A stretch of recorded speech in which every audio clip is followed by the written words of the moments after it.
Esta es la Academia de Historia de México Contemporáneo 2, donde les presentaremos la lección 9, el Estado Benefactor. Instituto Politécnico Nacional, Centro de Estudios Científicos y Tecnológicos número 19, Leona Vicario.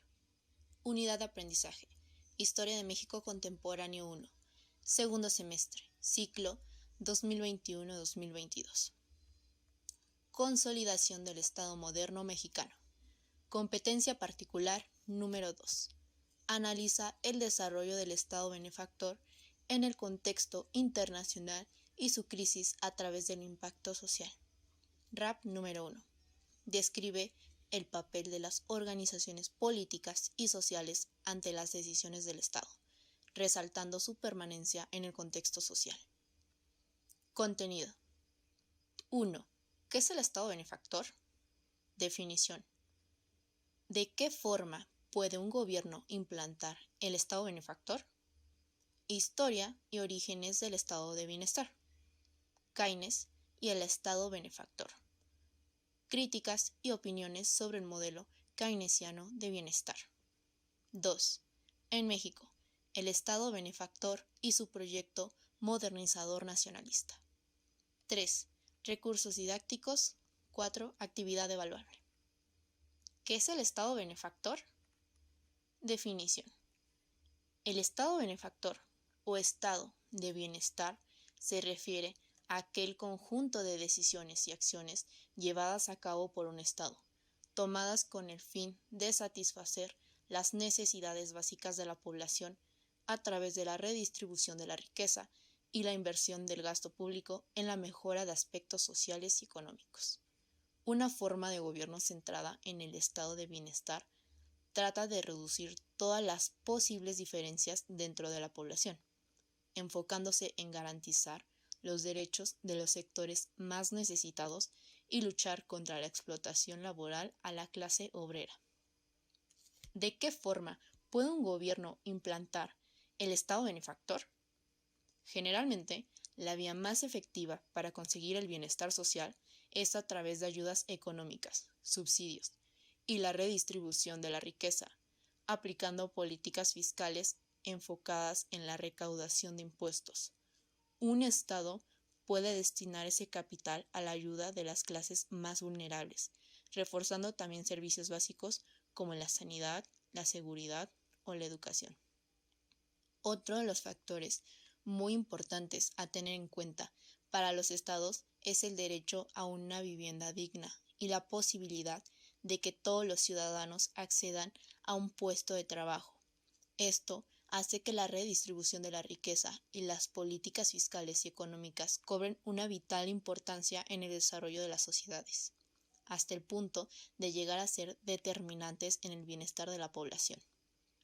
Historia y orígenes del estado de bienestar. En sus inicios se conocía como estado de providencia, término expandido en el Segundo Imperio francés para anteponerse a las normativas e ideologías individualistas de la época. A medida que pasaron los años, fueron más y más los países que acuñaron la idea del estado de bienestar, hasta que en el año 1940 surgió el término inglés welfare state, cuya traducción literal es estado de bienestar. Tras la Segunda Guerra Mundial, este concepto se extendió por los países desarrollados europeos, los cuales dotaron a sus poblaciones de numerosos beneficios, gracias a sus sistemas democráticos y economías mixtas. Keynes y el Estado benefactor. John Maynard Keynes, uno de los economistas más influyentes y reconocidos de la historia, guarda una estrecha relación con el concepto de Estado benefactor. Esta relación es tan sólida que, en muchas ocasiones, se nombra al Estado benefactor como estado de bienestar keynesiano. Las teorías clásicas afirmaban que la economía se ajusta por sí sola, llegando al equilibrio entre oferta y demanda y consiguiéndose el pleno uso de los factores de producción. Keynes, por su parte, pensaba que este último equilibrio solo se alcanza en casos excepcionales y que en la realidad hay que tener en cuenta variables como el nivel de empleo y la renta de la población para estudiar los movimientos en la demanda agraria. La política keynesiana define la intervención del Estado para controlar las situaciones de recesión a través de políticas fiscales y la adecuada gestión y empleo del gasto público. Según su pensamiento, aumentar el gasto público implica una estimulación positiva de la demanda agregada, lo cual consigue evaluar la inversión, el empleo y la producción. Estos ideales están directamente relacionados con el concepto de Estado benefactor, donde el gasto público presenta una elevada importancia a la hora de redistribuir la riqueza y lograr el bienestar social. Críticas y opiniones sobre el modelo keynesiano de bienestar. Como toda teoría económica, existen muchas personas que están en contra de sus ideales y propuestas, por lo que hay diferentes críticas y opiniones sobre las fallas que presenta este modelo. La más habitual se centra en un supuesto concreto, cuando el Estado gasta más de lo que tiene y se produce una grave inflación en el país. Una notable subida de precios en una nación implica una menor capacidad adquisitiva por parte de empresas y particulares, por lo que, si no se controla la situación, puede acarrear graves consecuencias a largo plazo. En situaciones de grave recesión económica, como en la crisis de 1929, desarrollar un gobierno que siga las directrices del Estado benefactor es de vital importancia para contener la pobreza y el hambre, ya que son muchos los colectivos afectados por estos fenómenos. Ahora bien, si miramos la situación actual, los gastos que supondría llevar este tipo de filosofía serían muy elevados. Hoy en día, los estados optan por regular sus economías a través de un sistema mixto, en el cual se puedan encontrar servicios públicos junto a una importante intervención del sector privado, sobre todo en etapas de recesión económica, donde los ciudadanos tienen mayores problemas económicos y se incrementan las situaciones de pobreza. El concepto de Estado benefactor ha sido de gran importancia, ya que ha permitido a los gobiernos aplicar políticas fiscales con el objetivo de redistribuir la riqueza y garantizar los derechos y las necesidades básicas de las personas.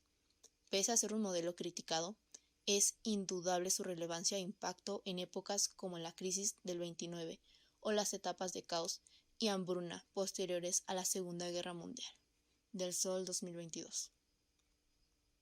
En México, el Estado benefactor y su proyecto modernizador nacionalista.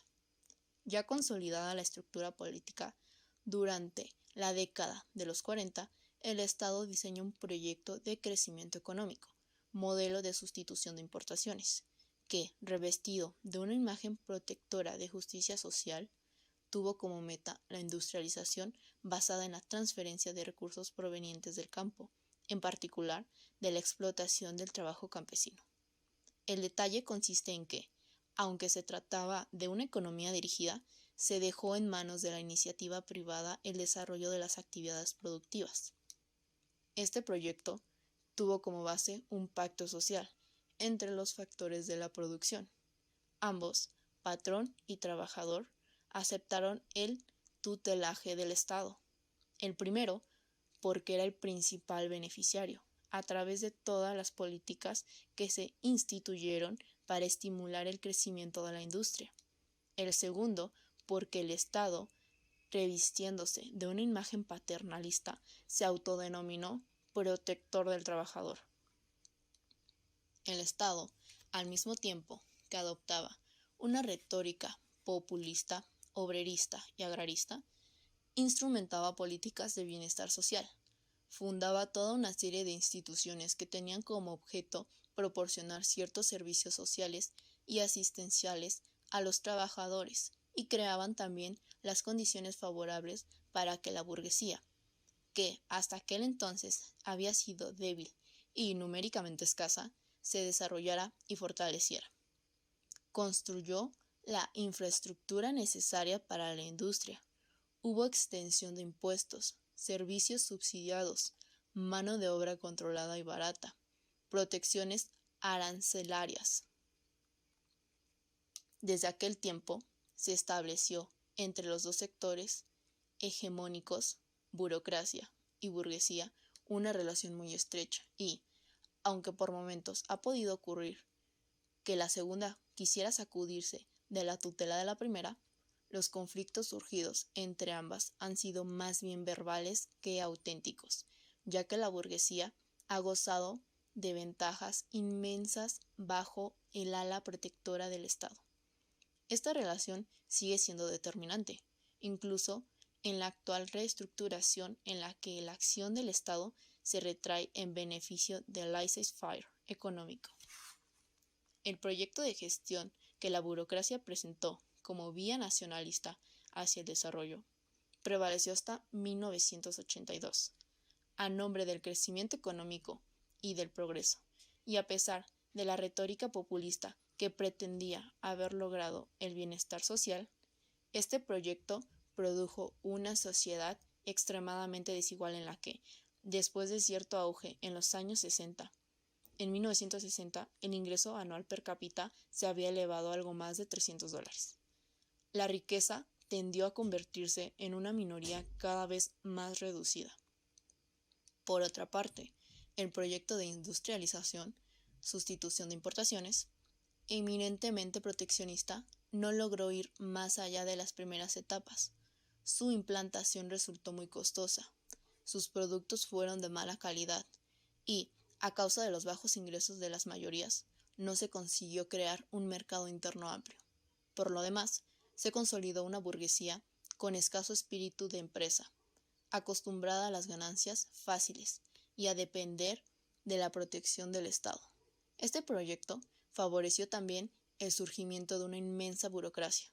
Este modelo comenzó a manifestar sus primeros síntomas de agotamiento a finales de la década de los 60, pero no se modificó sino hasta mediados de la década de los 80. Revueltas 2022. Recursos didácticos, videos, referencias, actividad evaluable. ¿Alguna duda? La Academia de Historia les agradece su atención.